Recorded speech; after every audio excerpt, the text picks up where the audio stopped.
This morning, I was on a webinar hosted by Amazon's head of FBA operations, I should say, for the United Kingdom.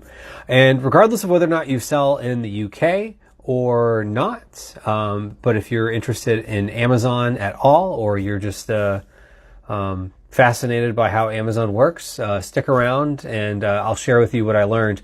My name is Kevin. If you're not familiar with who I am, I'm from Maximizing E-commerce, and my goal is to help e-commerce business owners build a business that they can be proud of. And in this webinar that I was on this morning, you may have gotten an invite. If you did, it was at I think 12 o'clock was the email said, but it was actually at 6 a.m. Eastern time. So just bump the drawer there. If you're out in the West Coast, it would be bright and early, or maybe a late night, depending on how you look at it. But it was a very interesting webinar. So some things that I already knew, and I'll go into some of the things I think are just good reminders of how we should send our inventory in and things of that nature, which are going to be pretty much the same regardless of where we're sending it. But also there was an interesting tidbit, and I don't know how all of the fulfillment centers work, and it sounds like maybe in Europe they do things a little bit differently than we do in the US. But the way he was saying is that basically there's a good row and a bad row, so to speak, of like when boxes come in, very quickly they assess, is this going to the good row or is this going to the bad row, or the good side or the bad line, or whatever the side line, row, whatever he used. Whatever direction it goes, if it's good, meaning the box is the right size, they've got everything they need for it, the right stickers on the inventory or the right labels of some sort. Also, the box is labeled properly. From the time they actually check in that box, they scan the box, to the time they can take the inventory inside of it and put it into a box to sell to a customer is 12 minutes. And I thought that was crazy. Within 12 minutes, they could make it for sale and actually have the Prime badge on it and everything. Because what he was saying was the Prime badge in the UK anyway, I'm trying to think if it's the same in the US. If you're familiar, let me know of when you get the Prime badge. But he was explaining that the Prime badge, if it's out of stock and it becomes in stock, once they check it in and it's gone through, let's say, the good line or the good direction, then you as a customer, if you're looking at it, you'll get the Prime badge, and it's eligible for Prime shipping, and they'll make the promise of when they'll have it delivered. It doesn't necessarily get that Prime badge, from what he was saying, the way I understood it, at least in the UK, let's say if it goes down the not so good path. So something's off with the number of units in the box. Products aren't labeled properly. The box isn't labeled properly. He basically was saying that, it could take a little while. They have another team. It's not going to get lost, but it'll just be delayed. And that the way he was saying it, the Prime badge won't come up on that product until there's products that are actually available for sale. So depending on how many units you send in, I guess if you send in a handful of units and they're all in the same problematic box, that would be an issue. But if you have, let's say, 20 boxes you're sending in, 20 cartons you're sending in, and they're all the same, and there's 2 or 3 of the cartons are problematic for whatever reason, and they go the bad route, and then the good route, the rest of them go, I guess it'd be for sale right away. But it was very interesting to hear how things work in Amazon, because we're so used to, as e-commerce sellers, when we're sending our stuff into FBA, it's we put our stuff in our box. We probably all have our own little way of doing things. But there's certain standardization, you got certain labels you have to put on there and whatnot. And it's really just, again, interesting to see the flip side of it once it's received, because, we take for granted, oh, I get an email, they received it. Oh, they've checked it in, and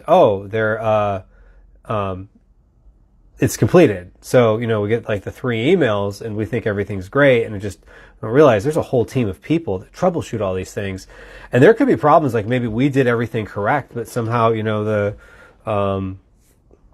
the label got wet, or got scratched off or torn off in transit, or the box got crushed or something. And so there's different things that could happen. And it's just interesting to see like what they do to resolve some of these situations. So it was to me, it was fascinating. I get into that kind of stuff.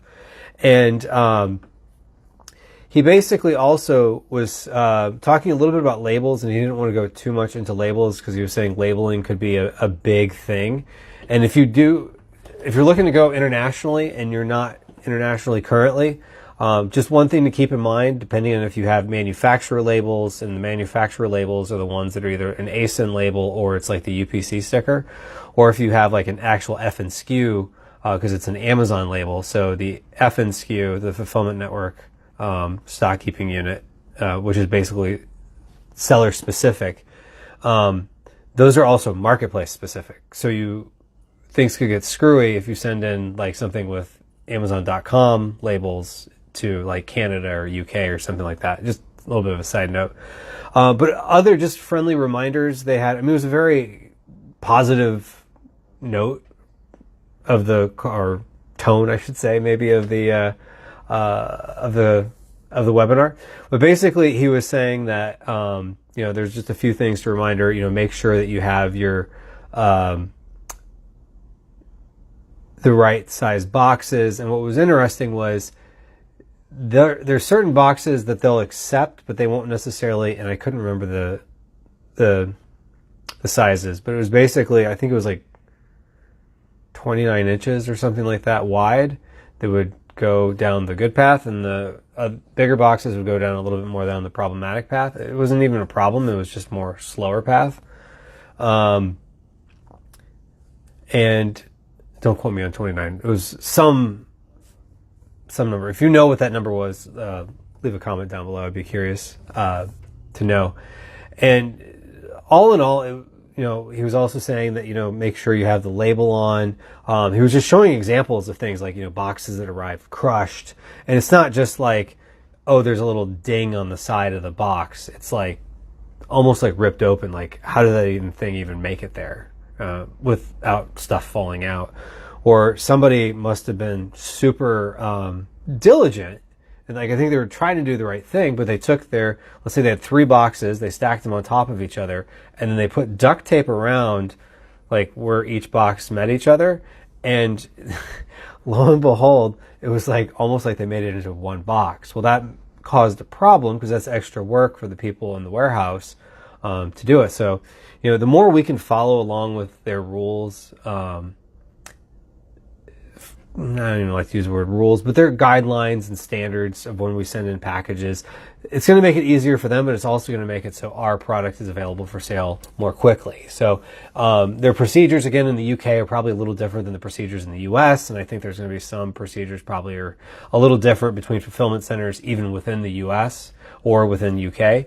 But the more we can follow the procedures, the more we're going to have a good experience, and the more our customers will be able to have our products available sooner. So, we all run into that from time to time where we're like, stressing to get to the end, and it's like, oh my gosh, I'm almost out of inventory. You send it in, and you're like, if you know what I'm talking about, leave a comment down below where you're like, oh my gosh, I'm about to run out of inventory, and I know it's there, so why isn't my available inventory coming up for sale quicker? And that's, I guess, part of it. And then we also know there's fulfillment center transfers.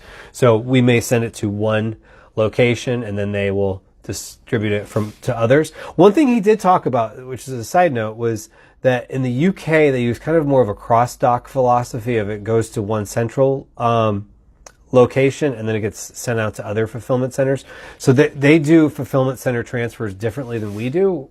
Maybe just because in the US, because the US is a larger country than size-wise than the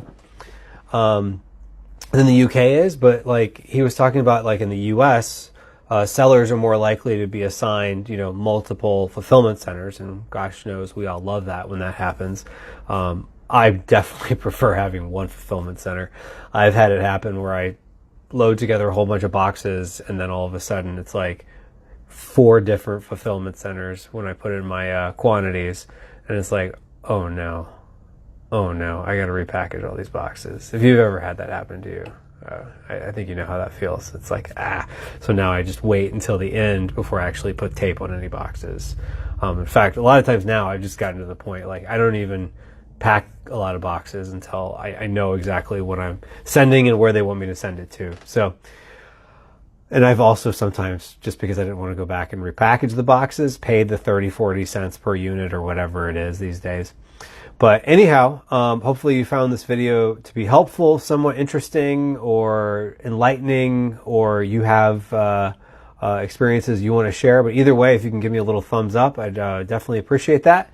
And if you're not subscribed to this channel, please subscribe so that way we can let you know when other videos become available, and hopefully they help you on your e-commerce journey. So I wish you the best and have a great day. Thanks.